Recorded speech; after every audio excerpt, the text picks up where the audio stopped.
ఇరాన్తో యుద్ధం ఇప్పుడు ట్రంప్ చావుకొచ్చినట్టయింది. ఎందుకంటే యుద్ధాన్ని ఇరాన్ కోరుకోలేదు. అమెరికా, ఇజ్రాయిల్ కలిసి ఇరాన్పై కయ్యానికి కాలు దువ్వాయి. ఆ దేశ సుప్రీం లీడర్ అలీ ఖమేనీని మట్టుబెట్టాయి. దేశాధినేతను కోల్పోయినా ధైర్యం చెక్కుచెదరకుండా ఇరాన్ సైన్యం అమెరికా దాడుల్ని ధీటుగా తిప్పికొడుతోంది. యుద్ధంలోకి దిగాము, విజయమా వీరమరణమా అనే లెవెల్లో ప్రతిదాడులు చేస్తూ అమెరికాకు దన్నుగా ఉన్న గల్ఫ్ దేశాలనే భయపెడుతోంది ఇరాన్.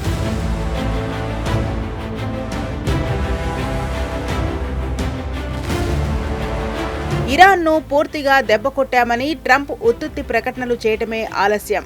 ఇటు మాటలతోనూ అటు చేతలతోనూ అమెరికాకు గూబ గుయ్యమనేలా తిప్పికొడుతోంది. తమను తక్కువ అంచనా వేయొద్దని ఇరాన్ చుట్టుపక్కల దేశాల్లో ఉన్న అమెరికా సైనిక స్థావరాలపై భీకర దాడులు చేస్తోంది.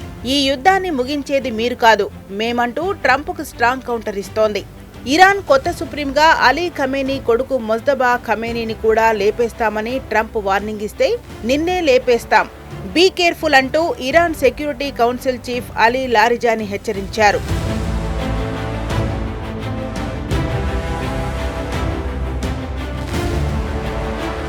కౌంటర్లతో ఇరాన్ కామ్గా ఉండలేదు. మేం మెల్లగా ఎలాగోలా తోకముడుచుకుని వెళ్లడానికి యుద్ధంలోకి దిగలేదు. 10 నెలలు కాదు, 10 ఏళ్లైనా యుద్ధం చేస్తూనే ఉంటామని ప్రకటించింది.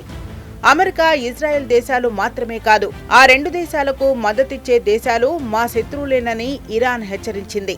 ఇరాన్ వార్నింగ్ మీద వార్నింగ్ ఇస్తుండటంతో ట్రంప్ ఒక్కసారిగా స్వరం మార్చారు.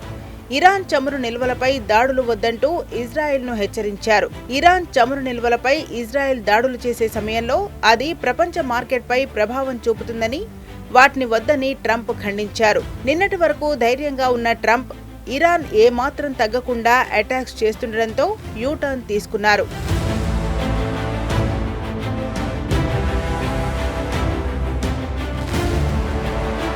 జమానా కాలం నుంచి తమ శత్రుదేశమైన రష్యా అధ్యక్షుడు పుతిన్కు ట్రంప్ ఫోన్ చేశారు. ఇరాన్కు రష్యా, చైనాలు ఆయుధాలను సప్లై చేస్తున్నాయి అని ఆరోపించిన అమెరికా అధ్యక్షుడు ట్రంప్ ఇప్పుడు పుతిన్కు ఫోన్ చేయటం సంచలనంగా మారింది.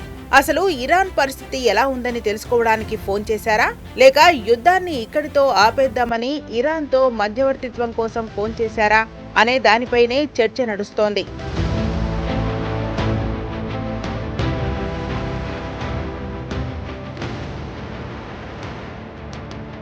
వెనిజులా అధ్యక్షుణ్ణి బంధించి ఒక్క రోజులో యుద్ధం ముగించినట్లు ఇరాన్ వార్ను ఎండ్ చేయలేకపోవడంతో ట్రంప్ సందిగ్ధంలో పడ్డారు. యుద్ధంలో పరస్పరం పెట్రో నిల్వలపై దాడులు చేసుకుంటే ప్రపంచమంతా సంక్షోభం ఏర్పడి యుద్ధానికి కాలుదివ్విన ట్రంప్నే దేశాలన్నీ చీదరించుకుంటాయని భయం వల్లే ట్రంప్ రష్యాతో చర్చలకు ప్రయత్నించినట్లు వార్తలొస్తున్నాయి.